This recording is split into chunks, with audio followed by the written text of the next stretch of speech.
And of course, happy birthday to everyone who has a birthday.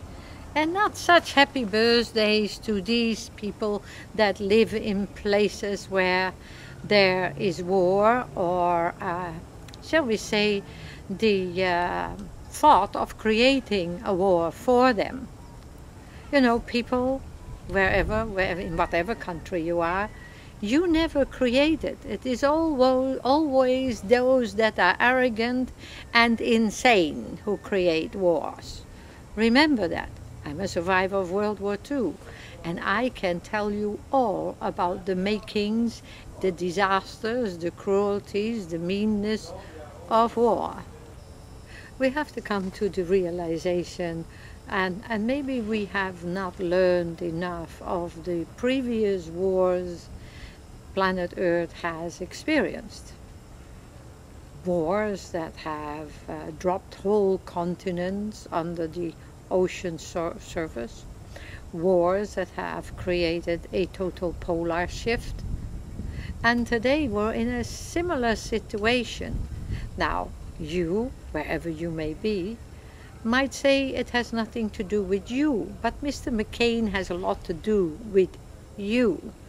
If this man, I'm sorry, this idiot, is going to create a war or thinks so little of war, just read this man's history. I'm sure you can find his history. He has gambled on a lot of stuff that was not so good.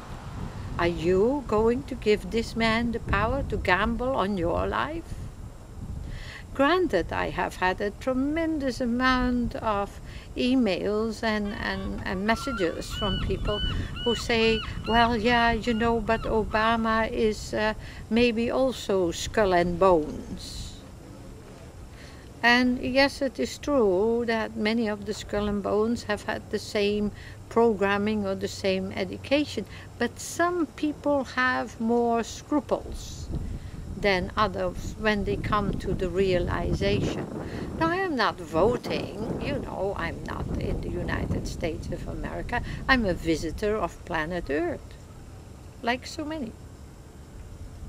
But my concern is, when we look at what is taking place in Georgia, and the devastation in Georgia, and all the people who never have known war, and here we are again, we have young people being introduced to the devastations of war, living in fear, and creating, with this attack, a sense of fear for the people in Iran, because the people in Iran are reminded of the attacks and the horrible conditions of Iraq, where thousands and thousands of people are dying and suffering. And you say not from activity like bombing and artillery? No, of course not. Depleted uranium, that's everywhere. Little children playing in areas where there was depleted uranium spilled or either left, which will cause a tremendous, a horrific condition. Is it that what we are looking on, a systematically clearing up of global populations that you know whose might not want? Maybe some of us are not white enough. Now, I'm not racist, you know that. But we must bring it to the foreground. Otherwise, why would they be manipulating and searching to cut back most of the world population? And why have millions of people perished? In Africa, maybe South Africa is next, and so forth, and so forth, and so forth. Some tsunamis and this, that, and the other. You know, we know Tesla technology. But I'm calling all of you who hear this tape today to start reasoning. Would you think Hillary Clinton would have brought you peace? Ah, let's not laugh. Let us seek some people who have not been soaped over and brainwashed in the system. You can imagine that Obama, with all his intelligence and savvy, if he is controlled by the Rothschilds or the Rockefellers. What chance do you and I and every newborn and every other elderly or whoever else, creatures great and small, have? I want to throw this out to you today as food for thought. Say no to war, get rid of the warmongers, and go hand in hand, heart to heart, around the globe and seek harmony and peace. Aren't you tired of hunger and starvation and war? Or do you not understand that your gas prices and your food prices are artificially janked up? Should we have as the main ruler, Russia or the main ruler, or should it be Japan? Oh no, don't say to me that Japan has signed a decree that it would never ever go to war again.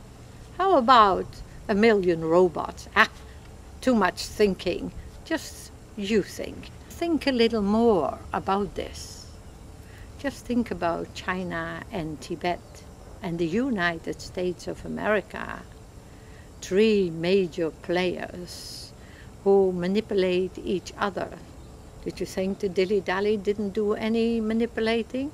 This man was raised by one of Hitler's men, educated. He spoke with a very heavy German accent. Definitely not Dutch. We never went to attack anyone. But then, of course, we have to remember that he was, you know, in his history, in his past. And he was just a very young man when he was taken to the United States of America, remember? And he was given hundreds and hundreds and hundreds of thousands of dollars. And his publicity machine is still going, paid by the CIA. Or might that be you, the taxpayer of the United States? And isn't it that this man has more than 28,000 men trained for warfare? Someone told me it was now a much larger number, but let's take the smaller number. Just imagine what could happen to all these poor, darling people in Tibet. Just think, by continually aggravating the giant, army-rich giant called China. Look at the mess it could create. Isn't it time to say to the so-called peace lover, I don't see him loving peace when he raises one of the biggest, fattest, most sophisticated armies here upon the planet. That's not to me a peace lover. Peace lover doesn't behave like that. But maybe I'm all wrong. You know, maybe I should buy too some cashmere and silk robes and walk around half naked. Maybe then you will listen. But with that, I wish you a very pleasant thought. But just imagine what could happen. Millions of people could lose their life if there was ever more gas poured on this fire. Oh, maybe the United States is all too happy. Maybe think if Tibet is strategically in the right place to attack Iran. I don't know, you know. I'm not that wise after all. You are. Figure it out, my friend. And I wish you a very, very wise afternoon.